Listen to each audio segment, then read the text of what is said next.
3 tahun aku selalu pulang tanpa hasil tapi dijuluki dewa memancing di seluruh internet.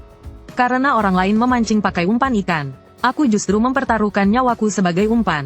Yang terangkat bukan koper berisi potongan manusia, melainkan bom atau kapal selam nuklir.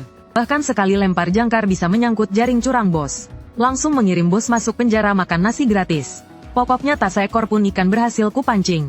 Sebaliknya aku malah memenuhi sel tahanan kepolisian. Para polisi Sutai semuanya kolaps. Akui kumohon kita berhenti memancing ya. Saat itu di tepi sungai Kingsui pinggiran kota, matahari sore terik seperti ibu tiri, membuat seluruh tubuhku berkeringat. Namun pelampung di permukaan air tak bergerak sedikit pun. Saat aku hampir terkena sengatan panas, pelampung memercikkan lingkaran air. Hatiku gembira aku mengangkat joran kuat-kuat. Tak disangka joran tak bergeming. Kekuatan aneh besar mengalir lewat joran. Aku hampir terseret masuk ke sungai. Astaga, ikan raksasa benar-benar raksasa. Beberapa pemancing di sekitar yang tadinya mengantuk, mendengar kegaduhan langsung mengerumuni. Anak muda hebat, lihat joran melengkung. Setidaknya 70-80 jin. Tahan, jangan tarik tali, lepaskan senar. Mendengar pujian para pemancing aku makin semangat. Makhluk raksasa di bawah air perlahan muncul. Entah ikan hijau ratusan jin atau ikan meteran. Di bawah tatapan penuh harap semua orang, bayangan hitam perlahan tampak. Namun itu bukan tubuh ikan yang ramping, melainkan karung anyaman plastik hijau menggelembung. Mungkin karena lama terendam air, permukaannya penuh rumput air dan lumpur. Terlihat seperti bola besar berbulu. Orang-orang sekitar menggeleng kecewa. Sayang sekali kenapa yang terangkat cuma sekantong sampah. Perasaanku jatuh dari awan ke dasar jurang. Dengan kecewa aku menarik karung anyaman ke darat. Seketika bau amis busuk yang sulit dijelaskan menyebar di udara, juga membawa rasa manis menyengat yang menjijikkan. Seorang pemancing di samping tak tahan langsung muntah kering. Aku mencubit hidung lalu jongkok untuk melepas kail. Namun saat jongkok pupil mataku langsung membesar. Terlihat lubang yang robek oleh kail. Jelas menampakkan jari kaki beroles kuteks merah. Seketika kepalaku berdengung keras. Ku terjatuh duduk di tanah tak bisa bergerak. Kakek di samping melihat itu lalu bersemangat mendekat. Wah, dapat harta karun ya, biar aku lihat juga. Namun detik berikutnya ucapannya terhenti mendadak. Teriakan melengking memecah tepi sungai. Ada pembunuhan. 20 menit kemudian, lampu polisi merah biru menerangi sungai liar ini. Aku diapit 2 polisi, meski tak memakai borgol, tapi sikapnya tak beda dengan tersangka. Polisi senior bernama Wang Jiangwo, kepala tim kriminal kota. Sepasang matanya seperti elang, sekilas tatapan saja bikin orang menggigil. Pak polisi, aku cuma mau minum sup ikan. Siapa sangka sekali lempar malah dapat benda ini. Wang Jiangwo melirik keranjang ikanku yang kosong, lalu menunjuk karung anyaman di tanah. Sup ikan hari ini jelas tak mungkin. Ikut aku ke kantor minum teh saja. Di ruang interogasi, aku memegang gelas kertas sekali pakai dalam keadaan linglung. Wang Jiangwo duduk di seberang, dengan wajah serius membalik berkas di tangannya. Menurut hasil forensik isi karung anyaman itu, memang potongan tubuh manusia, namun seluruh jaringan sudah terurai alami. Tersisa tulang jari kaki dan lemak lilin di permukaan.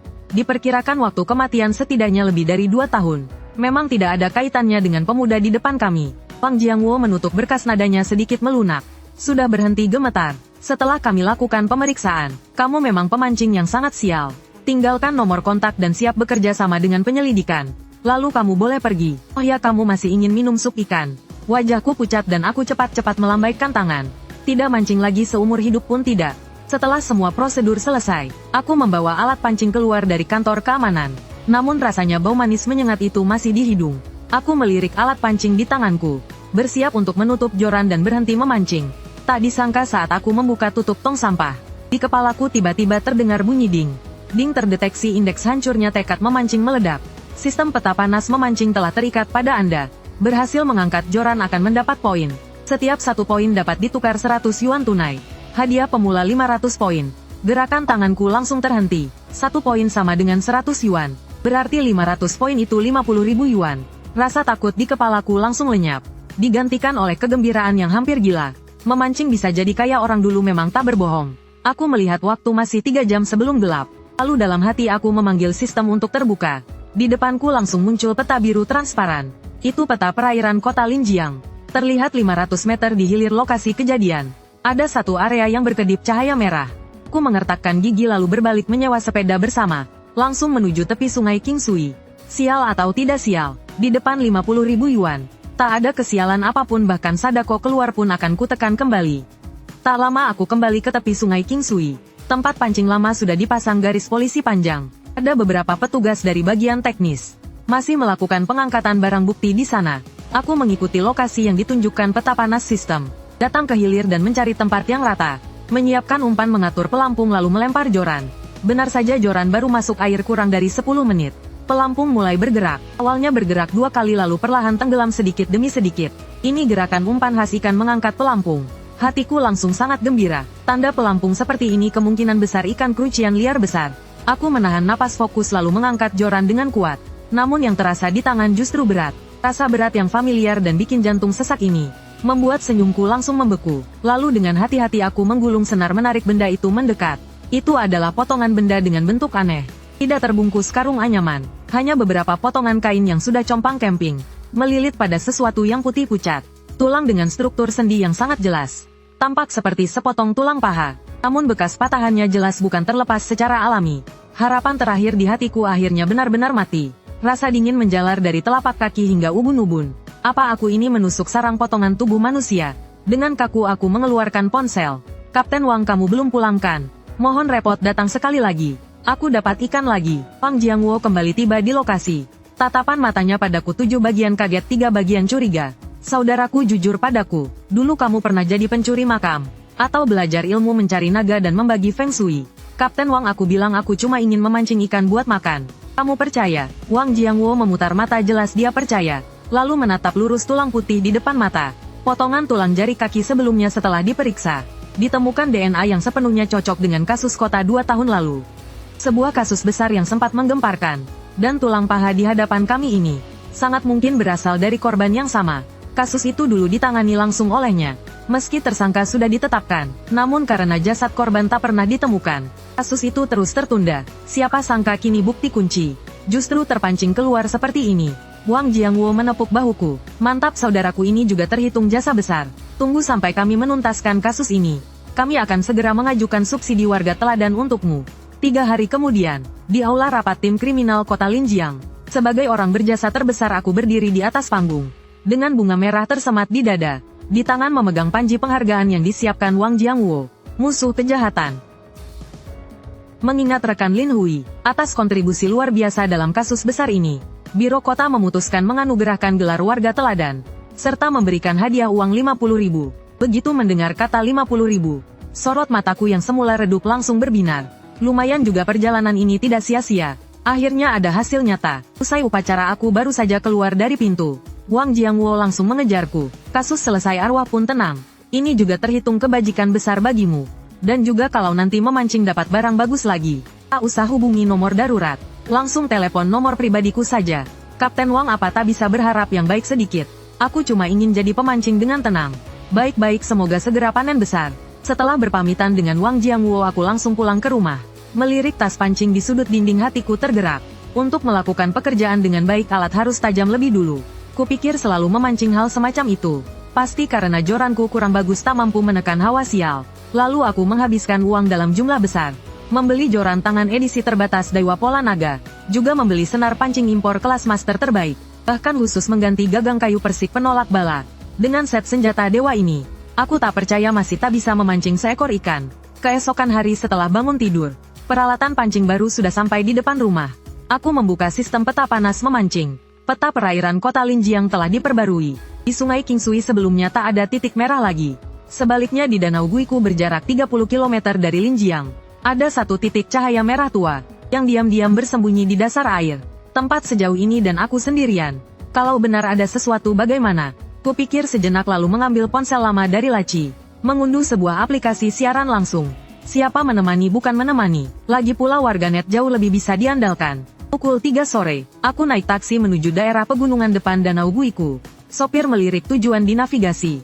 Lalu melirik lagi perlengkapanku. Ragu sejenak lalu berkata, "Anak muda, kamu mau ke Danau Guiku?" Katanya tempat itu kurang bersih. Setiap tahun ada orang jatuh tanpa sebab.